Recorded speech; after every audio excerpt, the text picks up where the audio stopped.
శ్రీయక్షణైర్యుక్తాం ఇంద్రనిదక్షరత్నమకుటాం తత్రార్థవర్ణాత్మికాం గాయత్రీం వరదాభయాంకుశదశాశుద్ధం కపాలం గదాం శంఖం చక్రమధారవిందయుగళాం హస్తైర్వహంతీ భజే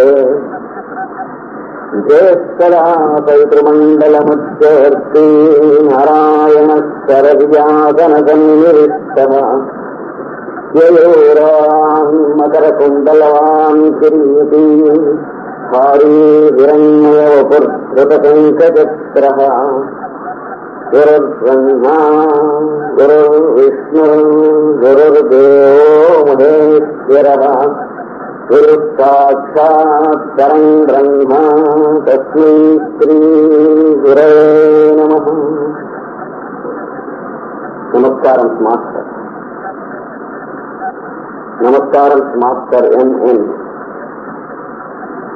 నమస్కారం మాస్టర్ సివివి. నమస్కారం మాస్టర్ సివివి. నమస్కారం master CVV to your lotus feet. భోర్భువః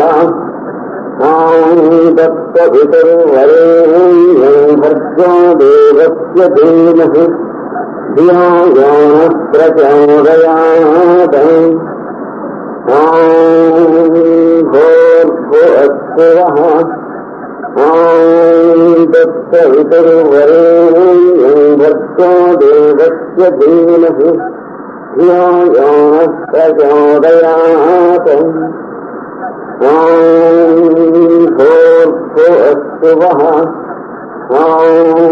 దత్తవితుర్వరేణ్యం భర్గో దేవస్య ధీమహి ధియో యో నః ప్రచోదయాత్.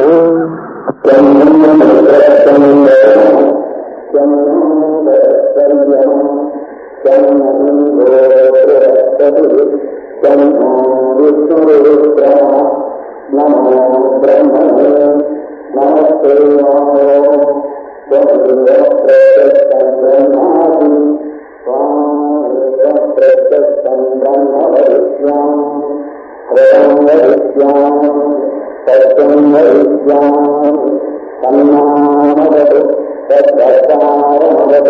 అవతు మాం అవతు రక్షారం.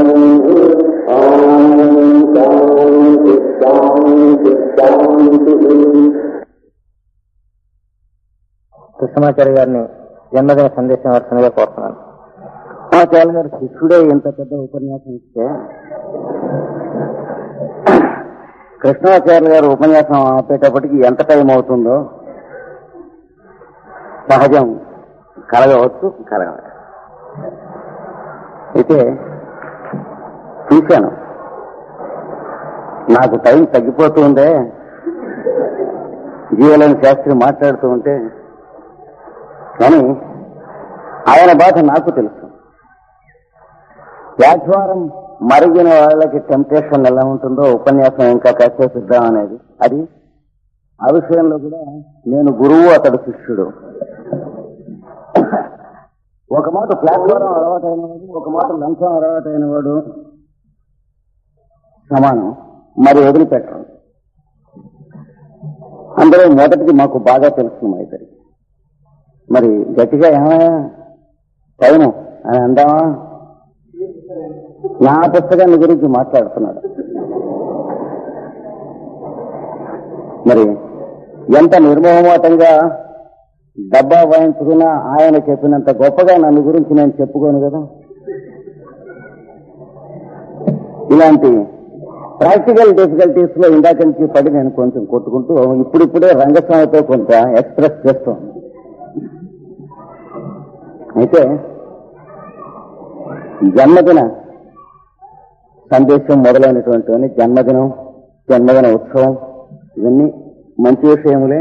కానీ నాకు చిన్నప్పటి నుంచి కొన్ని విషయాల మీద కొన్ని మరీ కొక్కిరాయి అభిప్రాయాలు లాంటి సొంత అభిప్రాయాలు ఉన్నాయి. మరీ అవకరంగా ఉంటాయి. పక్షిమొహం అంటారు ఏంటి, అలాంటి అభిప్రాయాలు. మన పెద్దవాళ్ళు ఈ శరీరం మనం కాదు అని చెబుతారు. ఒక పక్క శరీరం జన్మించిన దినాన్ని జన్మదినం అంటారు. ఇంకో పక్క కోపడకండి, ఉడికి మీ ముందు పెడుతున్నాం.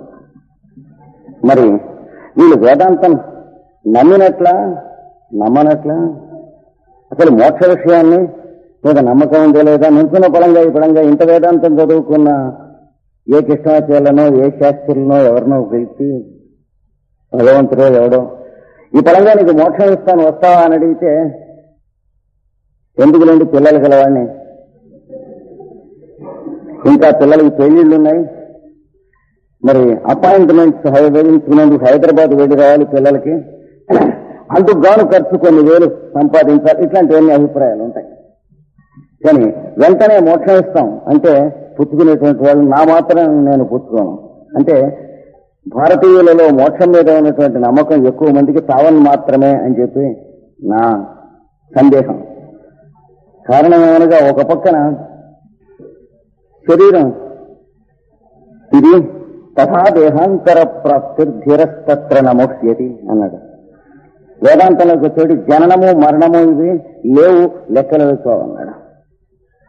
అదే వేదాంతంలో కిందికి వచ్చేటప్పటికి మరణము జననము మన మీద పని చేయకూడదు. ఒక మూడు లేవేమిటి, ఒక మూడు పని చేయకూడదు ఏమిటి. వండర్ఫుల్ సెంటెన్సెస్ ఒకదానికి చూసినట్లయితే. అంటే నేను చెప్పేది పండిత శాఖకు చెందిన రచనలను గూర్చి, ఋషీంద్రులు ఇచ్చినటువంటి రచనలను గూర్చి కాదు నేను చెప్పేది.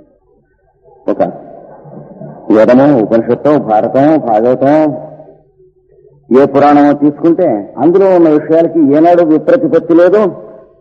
ఎవరికన్నా విప్రతిపత్తి కనిపించిందంటే చదువుకోనటం చేత గాని వాజమ్మ అని అర్థం. ఈ ప్లాట్ఫారం మీద చెబుతున్నాను, ఏ ప్లాట్ఫారం మీదైనా చెబుతాను.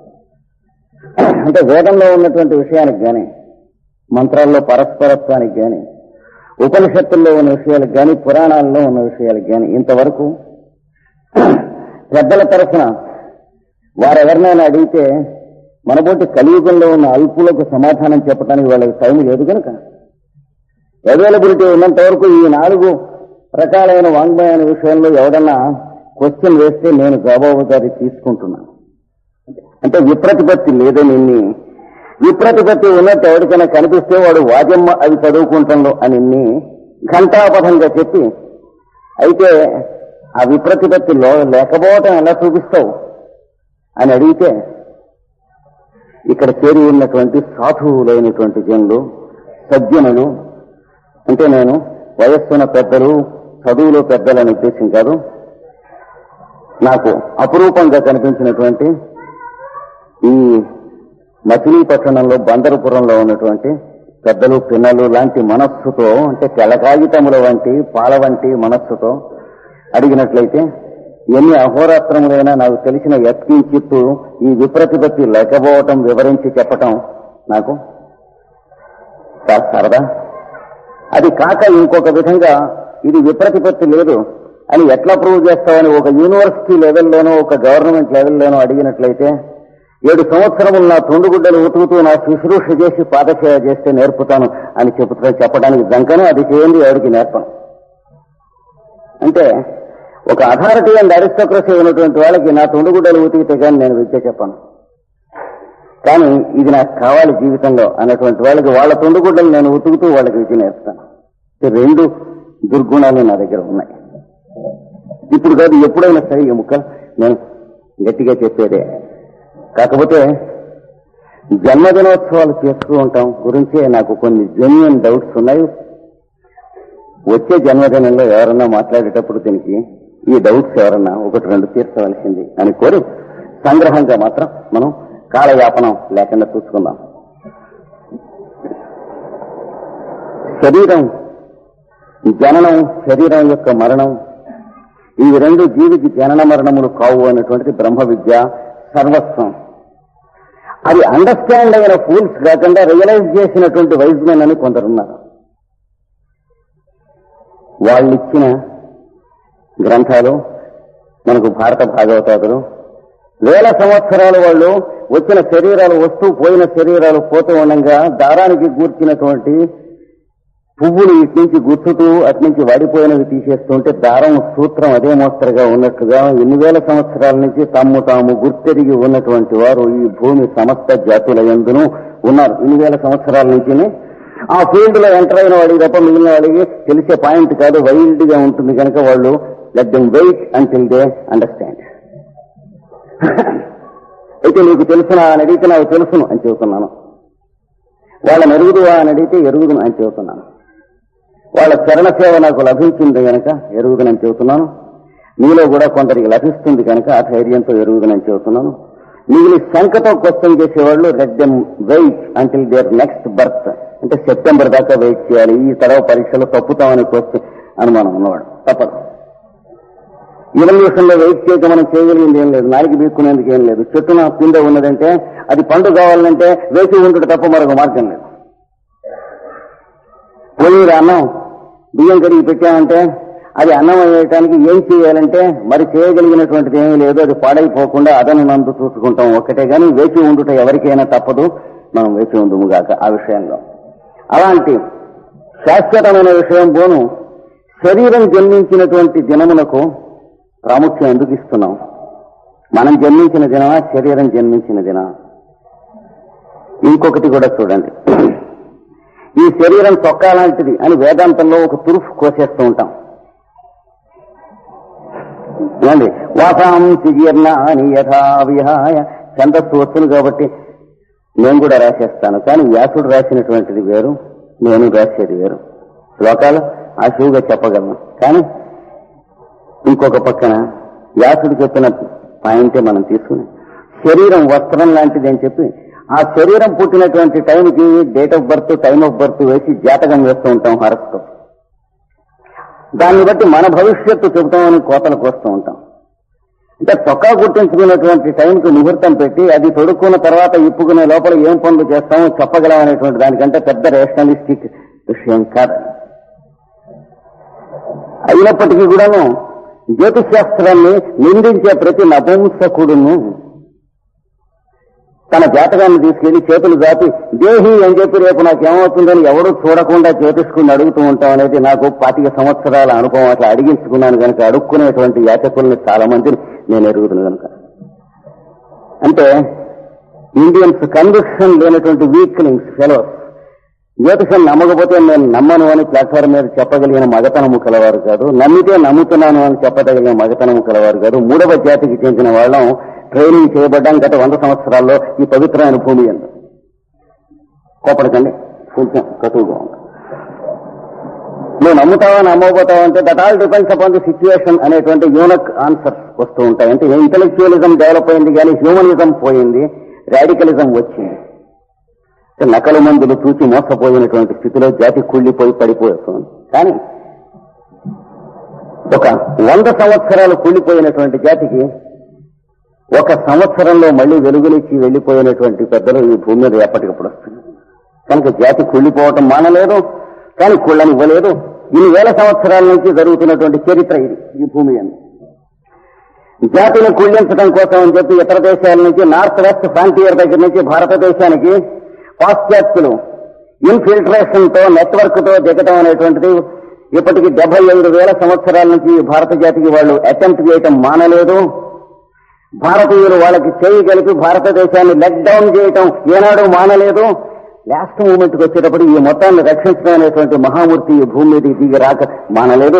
ఈ 50,000 ఇయర్స్ యొక్క చరిత్ర 1980 ఇంక్లూడెడ్. అదే కథ. అంటే అలాంటి ఇన్సిడెంట్స్ 1980లో కూడా ఉన్నాయనేటువంటిది తెలుసు మనకి. ఏ ఫారినర్స్ ఇండియన్స్ ని ఎంతెంత ఇచ్చి కొనుక్కుంటున్నారో స్టాటిస్టిక్స్ ప్రతి ఒక్కరికి పేగులలో తెలుసు, మడిపోతూ ఉంటుంది. కానీ అలా కొనుక్కుంటున్నటువంటి వాళ్ళని వాళ్ళు అమ్ముడుపోకుండా ఉండగలిగి భారతదేశంలో నుంచున్నటువంటి భారతీయులను చాలా తక్కువ మంది.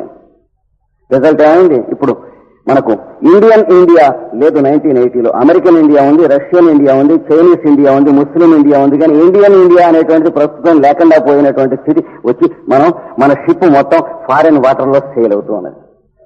అలాంటి ఓడ మీద మనం పెళ్లిళ్ళు చేసుకున్నా ఒకటే, చావులు చేసుకున్నా ఒకటే, పుట్టినరోజులు చేసుకున్నా ఒకటే, ఫ్యూనరల్ ఫంక్షన్స్ చేసుకున్నా ఒకటే. ఎందుకంటే డెక్ మొత్తం అంతా కూడాను it's a broken deck.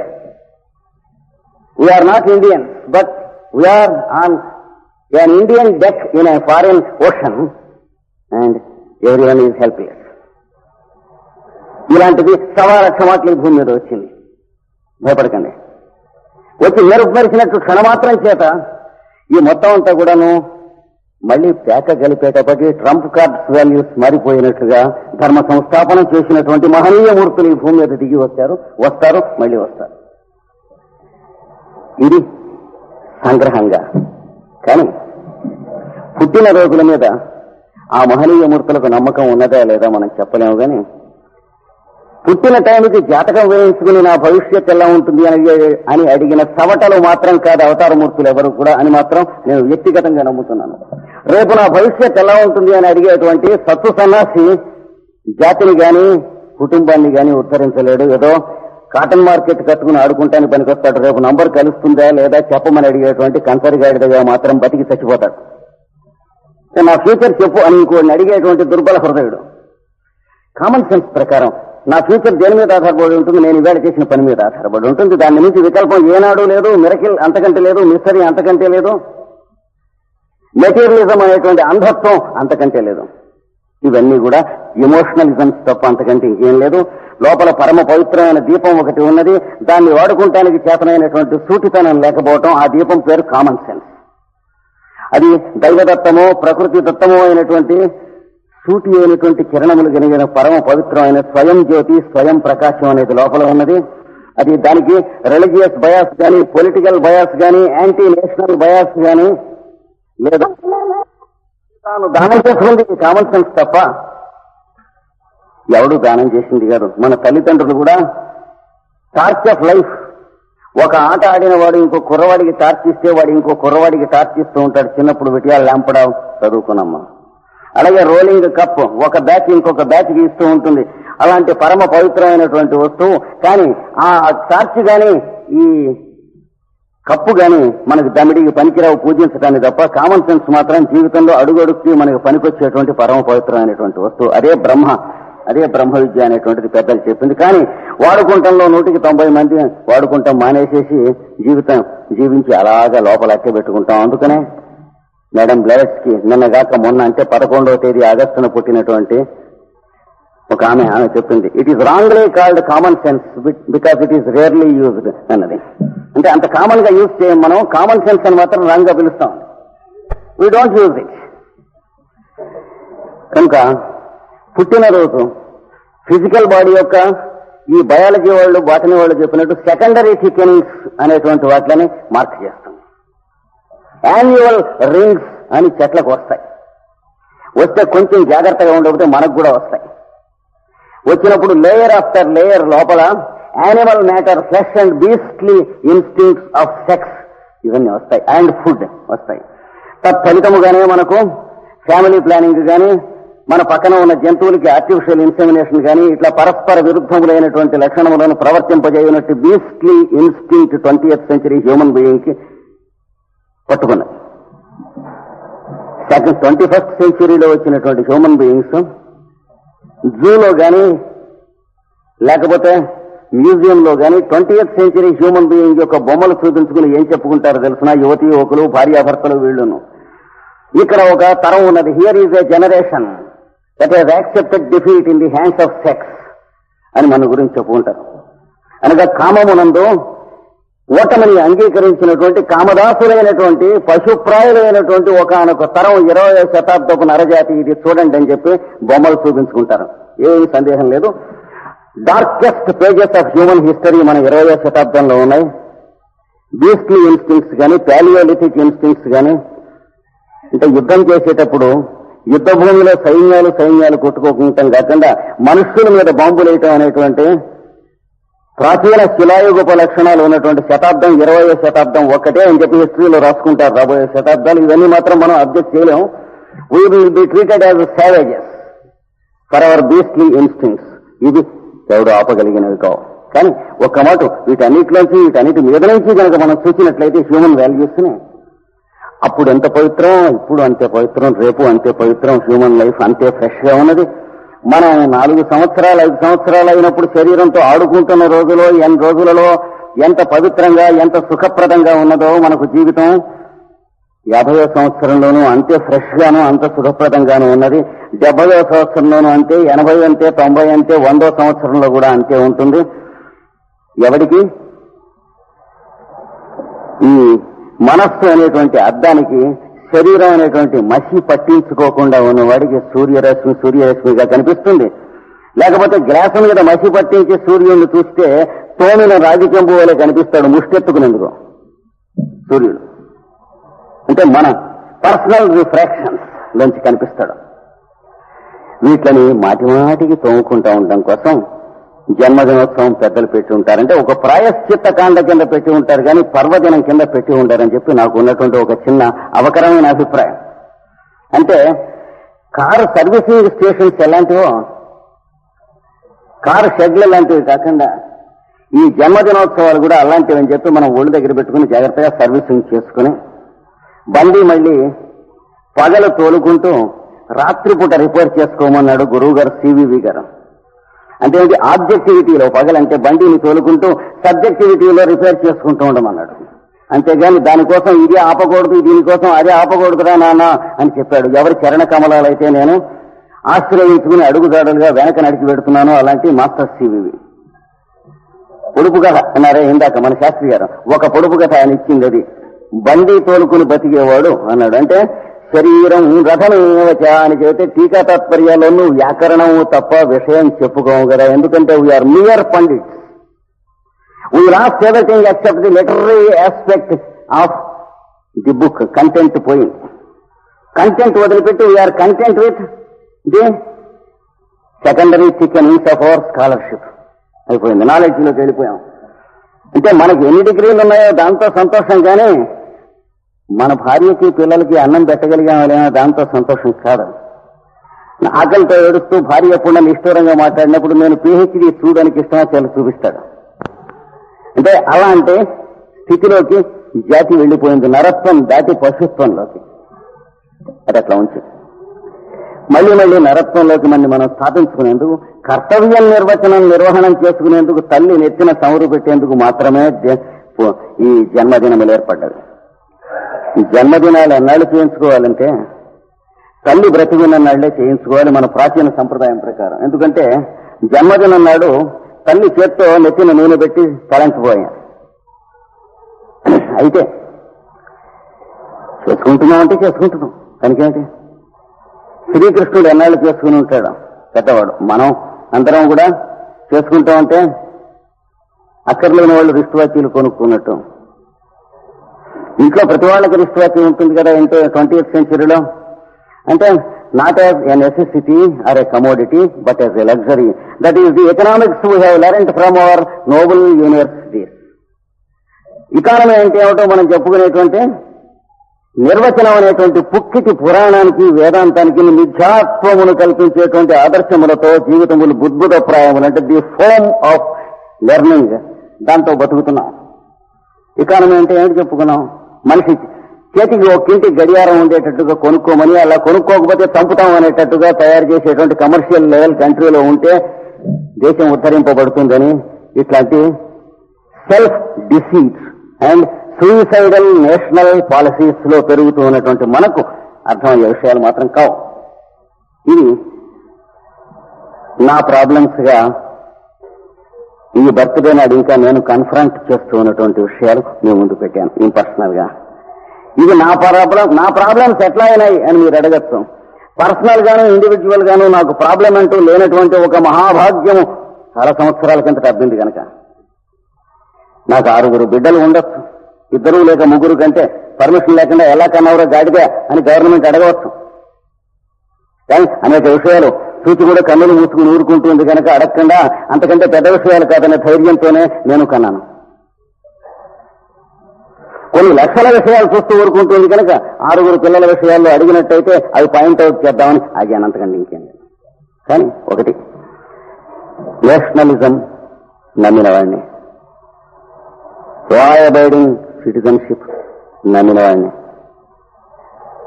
Government ని నమ్మిన వాడిని కానీ పాలిటిక్స్ ని నమ్మిన వాడిని కాదు, అడ్మినిస్ట్రేషన్ ని నమ్మిన వాడిని. పాలిటిక్స్ అనేటువంటి చెదపురుగు దేశానికి పట్టినప్పుడు మళ్ళీ ఏది వేస్తే నిమిషంలో ఆ చెదంతా రాలిపోతుందో ఆ నివారణ కూడా ఉన్నది కొద్ది రోజుల్లోనే వస్తూ ఉన్నది. ఏం పర్వాలేదు. ఇది last resort of a scoundrel అని పెద్దవాళ్ళు చెప్పారు ఒకనాడు. అదే కౌంట్ అండి. కానీ 52-53 వరుసన సంవత్సరాలు సెకండరీ థిక్కెనింగ్స్, యాన్యువల్ రింగ్స్ శరీరానికి ఏర్పడ్డాయి. కొన్నాళ్ళైన తర్వాత దీనికి లెంటిసెల్స్ ఏర్పడతాయి బాటనీ ప్రకారం. అంటే చెట్టు పెద్దదై లావైన తర్వాత మాను బద్దలై మధ్యన కన్నాలు ఏర్పడతాయి. అంటే మనం నమ్మినటువంటి లోకానికి చెప్పి మధ్యన మనం పడుతున్న కకూర్తి చేత మనకు వచ్చేటువంటి లూప్ హోల్స్, మనం చెప్పేదానికి మనం ఆచరించేదానికి మధ్యన కన్నాలు ఏర్పడతాయి. అప్పుడు ఎవడైనా పట్టుకుంటాడు. బ్యాక్టీరియా అటాక్ చేస్తాయి అక్కడ అటాక్ చేశాక బార్క్ బద్దలై కార్క్ సెల్స్ వస్తాయి, అందులోంచి పొడుం వస్తుంది. అది ఒక జాతికి వినాశకాలం అని చెబుతారు.